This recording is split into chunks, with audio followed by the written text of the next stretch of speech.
রাজু তাড়াতাড়ি জুতা পরে নাও, আমরা বাইরে যাব।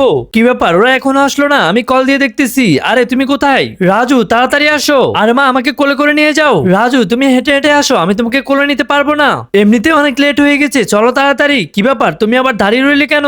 মা আমি হাঁটতে পারতেছি না, আমাকে কোলে নাও না প্লিজ। রাজু বেশি কথা বলো না তো, তাড়াতাড়ি চলো। তুমি জোরে হাঁটতেছো না কেন? এমনিতে আমাদের অনেক লেট হয়ে গেছে। কি হয়েছে, তোমরা আসতে কি এত সময় লাগে? এই তো চলে আসলাম আমরা এই রেস্টুরেন্টে। বসো বসো এখানে। আচ্ছা বলো কি খাবে এখন? আরে রাজু ঘুমাচ্ছে কেন? এই রাজু তুমি ঘুমাচ্ছ কেন? রাজু এমন হলে তুমি রেস্টুরেন্টে আসছো কেন? রাজু এখন ডিস্টার্ব করো না তো। আচ্ছা ঠিক আছে, আমি তোমার পায়ের জুতো খুলে দিতেছি। দেখো না, তোমার ছেলে হয়তো এই জুতা পরার কারণে কান্না করতেছিল। আচ্ছা রাজু শোনো, তুমি এদিকে আসো, আমার কাছে আসো। তারপর কি হয়েছিল সেটি দেখার আগে তোমার থেকে যদি এই ছবিটি সুন্দর মনে হয় তাহলে ভিডিওতে লাইক করে চ্যানেলটিকে সাবস্ক্রাইব করে দিও। এই তো লক্ষ্মী ছেলে আমার। রাজু তোমার পায়ে কি হয়েছে? দাঁড়াও আমি মোজা খুলে দেখতেছি। আরে দেখো তো, মোজার ভিতরে একটা পাথর, এই কারণে তো রাজু কান্না করতেছিল। আচ্ছা রাজু তুমি কান্না করো না, আমি আছি তো।